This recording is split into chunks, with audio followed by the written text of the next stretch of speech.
Ok les gars, trade recap du 11 mars. Encore un jour, encore un TP les frères. Je suis très très content. Aujourd'hui j'aurais pu faire plus, mais j'ai pris la plupart de mes positions et je vais vous expliquer pourquoi j'ai fait ça et en soi j'ai vraiment bien fait de le faire. Mais déjà on récapitule un peu cette semaine. Je suis à 930 euros de profit cette semaine, que de trades gagnants. Les petits frais qui me niquent ma race. Mais j'ai fait que des trades gagnants cette semaine, aucune erreur pour l'instant. Demain, je ne trade pas parce qu'il y a le CPI et vous ne devriez pas non plus trader quand il y a le CPI. Jeudi, il y a le PPI, donc si je trade, je vais des risques. Et vendredi aussi, je vais des risques parce que il y a des news, je sais pas trop c'est quoi, parce qu'on les a pas souvent ces news-là, mais voilà, consumer sentiment et inflation, donc il y a moyen que je trade pas vendredi. Quand même des grosses news et on les a pas souvent. Mais alors, le trade que j'ai pris aujourd'hui, il était sur le S&P. Alors qu'en soi, normalement, j'aurais dû le prendre sur le Nasdaq, mais je sais pas, pour ma part, je préfère, je sais pas, en fait, en ce moment, je préfère de fou trader sur le S&P parce que je trouve que le price action sur le S&P est mieux et que le S&P touche plus de liquidité. Je sais pas, j'ai remarqué ça en ce moment, tu vois. Avant, c'était le Nasdaq qui faisait ça et maintenant, le S&P arrive à mieux grab mes liquidités. Je sais pas, c'est un peu bizarre. Mais du coup, voilà, j'ai préféré trader sur le S&P alors que de base, ma stratégie aurait fait en sorte que je préfère trader sur le Nasdaq. En tout cas, je vais expliquer tout ça dès maintenant. Donc, en une heure, tac, tac, tac. Moi, de base, j'étais baissier, mais et on pouvait très bien être haussier. Donc, en une heure, qu'est-ce qu'on avait? On avait le haut de la session de Londres juste là, on avait le bas de la session de Londres juste là, et le bas de la session asiatique juste là. Ça, c'était mon TP final, mais du coup, je l'ai pas touché. Et du coup, c'était exactement pareil sur le Nasdaq. À l'ouverture du marché, du coup, le Nasdaq est venu. Attendez, tac.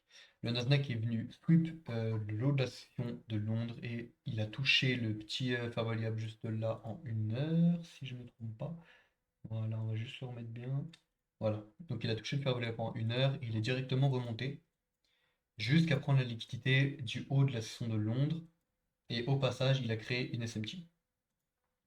À ce moment-là, moi, je me suis dit, ok, on change d'order flow, boum, on est haussier jusque. Donc en gros, enfin si vous voulez, en gros, avec cette canne-là, je me suis rendu compte qu'on était haussier.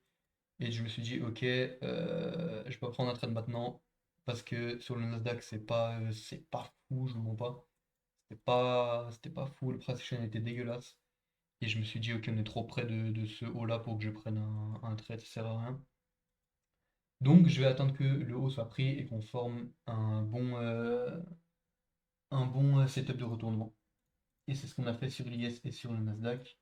Donc on a créé une SMT en 5 minutes de ce haut-là à ce haut-là et de ce haut-là à ce haut-là. Et c'est là que je vous dis que j'aurais dû prendre normalement avec ma stratégie sur le Nasdaq parce que le Nasdaq était vachement favorisé. J'aurais pu prendre un meilleur, enfin avoir un bien meilleur risk-reward vis-à-vis du TP qui était là, comparé à l'IS où TP était là. Et voilà, c'était ça en gros. J'aurais pu prendre un trade bien meilleur sur le Nasdaq, mais je ne l'ai pas pris. Tout simplement parce que regardez, on avait un fair value juste là inversé, qui a été inversé sur cette Kindle là, et un fair value encore plus gros à inverser juste là. Allez, mets-toi.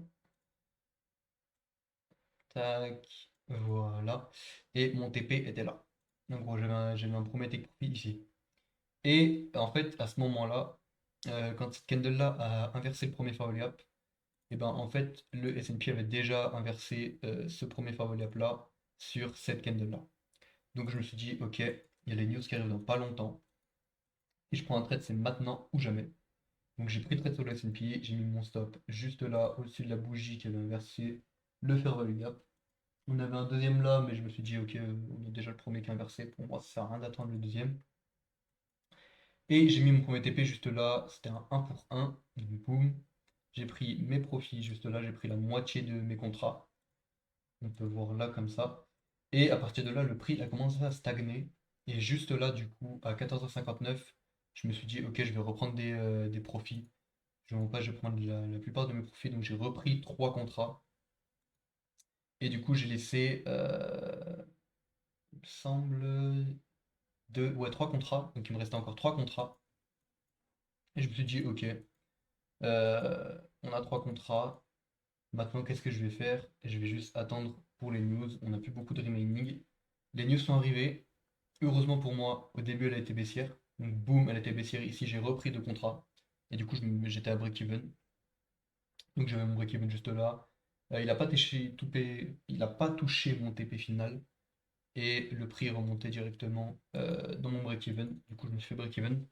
Et on peut voir que après le prix est directement revenu de mon TP. Il a même touché le low en daily d'hier. Et voilà les gars, c'était un très bon trade.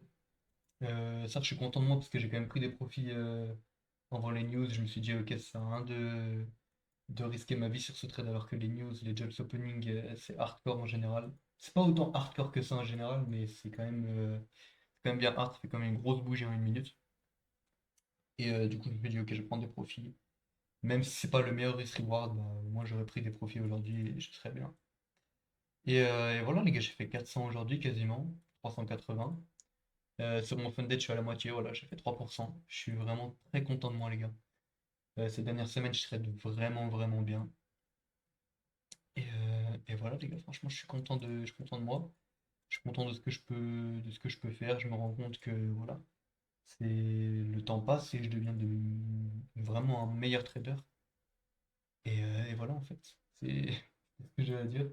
Aussi, hier, je vous ai promis un vlog. Voilà, j'ai tout filmé, j'ai filmé le vlog. Maintenant, il faut juste que je le monte. Je monte pas, j'ai jamais monté de vidéo vraiment longue. Enfin, longue, voilà quoi. Le vlog, je pense pas qu'il va durer 10 minutes. Mais il faut quand même que je le monte. Et j'aimerais bien faire un montage stylé, donc je vais essayer de faire ça ce soir, cette nuit même, parce que demain je traite pas, donc je peux en profiter. Et voilà les gars, c'était très récap. Juste regarder. Ce que j'aime bien voir, c'est ça là.